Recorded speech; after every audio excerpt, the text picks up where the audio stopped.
सरकारी कार्यक्रमों में किन्हें मुख्य अतिथि बनाया जाए?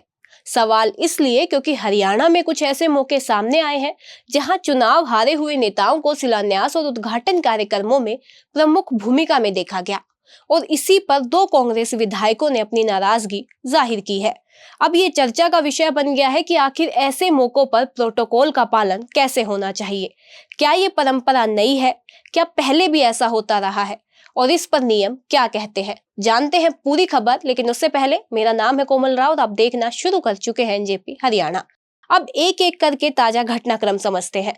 अंबाला शहर से कांग्रेस विधायक निर्मल सिंह एक कार्यक्रम में मुख्यमंत्री के साथ शिलान्यास पट्टिका पर पूर्व विधायक असीम गोयल का नाम लिखा होने से नाराज हैं। निर्मल सिंह कहते हैं कि मोदी के कार्यक्रम में यमुनानगर थर्मल प्लांट के उद्घाटन के लिए छापे गए निमंत्रण पत्र और शिलान्यास पट पर कांग्रेस सांसद वरुण चौधरी का नाम लिखा था।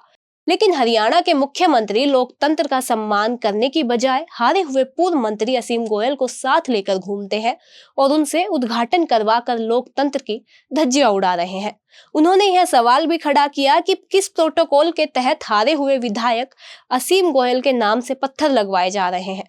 उन्होंने विधानसभा में इसकी आवाज उठाने की बात भी कही और यह भी कह दिया कि जो भी अधिकारी इस साजिश में शामिल होंगे उनके खिलाफ कार्रवाई की जाएगी। दूसरा इसी तरह का एक मामला सिरसा से सामने आया है। वहां पर भी कांग्रेस के विधायक गोकुल सेतिया इस बात पर नाराज है कि सिरसा में नगर परिषद द्वारा निर्मित शेड का उद्घाटन गोविंद कांडा से करवाया गया।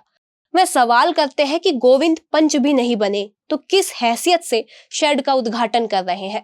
सेतिया कहते हैं कि कांडा के साथ चेयरमैन वीर शांति स्वरूप भी खड़े हैं, लेकिन शिलान्यास पट पर गोविंद कांडा का नाम सबसे ऊपर लिखा हुआ है, चेयरमैन का नाम उनसे नीचे। इसी को लेकर गोकुल सेतिया ने सवाल उठाया है। सेतिया ने इसे दलित समाज का अपमान भी करार दिया है। गोविंद कांडा का नाम लिए बिना उन्होंने कहा कि जिनके पास कोई पद नहीं उनका नाम चेयरमैन से ऊपर लिखा गया है। प्रोटोकॉल के हिसाब से देखा जाए तो एक ऐसा व्यक्ति जो कभी पंच, सरपंच में पार्षद तक नहीं बना, उसका नाम शिलान्यास पट पर सबसे ऊपर लिखा जाना गलत है। यह सिरसा की जनता का अपमान है। तीसरा मामला आदमपुर का है। कुछ दिन पहले आदमपुर में भव्य बिश्नोई ने बतौर मुख्य अतिथि एक नहरी खाने का उद्घाटन किया था। सुंडावास गांव में नहरी खाने की उद्घाटन पट्टिका पर भव्य बिश्नोई के नाम के नीचे जब विधायक लिखवाया गया तो सोशल मीडिया पर इसकी तस्वीरें वायरल हुई। कांग्रेस के विधायक चंद्र प्रकाश ने भी इस पर सवाल खड़ा किया। हालांकि इसके बाद विधायक के नाम के आगे पूर्व विधायक लिखा गया, लेकिन सवाल यही उठा कि क्या हारा हुआ उम्मीदवार उद्घाटन कर सकता है। हरियाणा विधानसभा में पिछले माह शाहबाद के कांग्रेस विधायक रामकरण काला ने शून्यकाल के दौरान हारे हुए उम्मीदवारों से उद्घाटन करवाने का मुद्दा उठाया था। काला ने विधानसभा अध्यक्ष से जानना चाहा था कि क्या विधानसभा में ऐसा प्रस्ताव पारित किया गया है कि हारे हुए प्रत्याशी विकास कार्यों का उद्घाटन करेंगे। तब कई विधायकों ने भी उनकी हाँ में हाँ मिलाई थी, लेकिन ठोस जवाब नहीं आया। यहाँ पर एक बात का जिक्र करना जरूरी है। पिछले दिनों पड़ोसी राज्य हिमाचल में चुनाव हारे हुए नेता से सरकारी समारोह का उद्घाटन करवाने पर सवाल उठा था।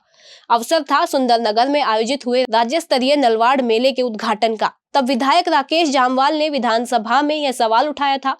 उस समय उप मुख्यमंत्री मुकेश अग्निहोत्री ने यह जवाब दिया था कि प्रदेश सरकार राज्य और जिला स्तरीय मेलों सहित अन्य महत्वपूर्ण सरकारी समारोह में किसे मुख्य अतिथि के रूप में आमंत्रित किया जा सकता है, इसको लेकर एक समिति गठित करेगी जो इस बारे में विस्तृत दिशा निर्देश तय करेगी, जिसे मंजूरी के लिए कैबिनेट के समक्ष रखा जाएगा ताकि मुख्य अतिथि के रूप में किसे आमंत्रित किया जा सकता है इस पर कोई विवाद ना रहे।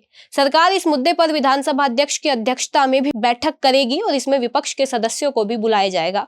हमें नहीं पता कि इस मामले का अंतिम निष्कर्ष क्या रहेगा, लेकिन यह जानकारी अवश्य सामने आई है कि हिमाचल के मुख्यमंत्री ने किसी भी सरकारी कार्यक्रम में उद्घाटन की पट्टिकाओं में हारे हुए उम्मीदवारों को जगह न देने के बारे में आश्वासन दिया है। खैर, यह विवाद लंबा है। अब एनजेपी ने अपने स्तर पर इस बारे में पर्याप्त जानकारी जुटाने का प्रयास किया। निष्कर्ष की बात करें तो हारे हुए उम्मीदवारों से किसी परियोजना का उद्घाटन करवाना गैर कानूनी नहीं है। आयोजक किसी को भी अतिथि के रूप में आमंत्रित कर सकते हैं, लेकिन सरकारी समारोह में निर्वाचित जनप्रतिनिधियों की उपेक्षा करके हारे हुए उम्मीदवारों को आगे करना लोकतंत्र की शान के खिलाफ है। यह सच है कि कानून के अनुसार हारा हुआ उम्मीदवार सीएम भी बन सकता है और मंत्री भी बन सकता है। सकता है। वह उद्घाटन भी कर सकता है क्योंकि वह आयोजकों का अधिकार है कि वह किसे बुलाते हैं। लेकिन सरकारी समारोह में स्थानीय विधायकों व सांसदों का अपना प्रोटोकॉल होता है। केंद्र की किसी परियोजना के शिलान्यास में उद्घाटन में जिस तरह पीएम के आने पर संबंधित लोकसभा सदस्य का नाम लिखा जाता है, वैसा ही प्रोटोकॉल राज्य में होना चाहिए। राज्य सरकार को इस पर स्पष्ट नियमावली के साथ आगे आना चाहिए। आज के लिए बस इतना ही। धन्यवाद।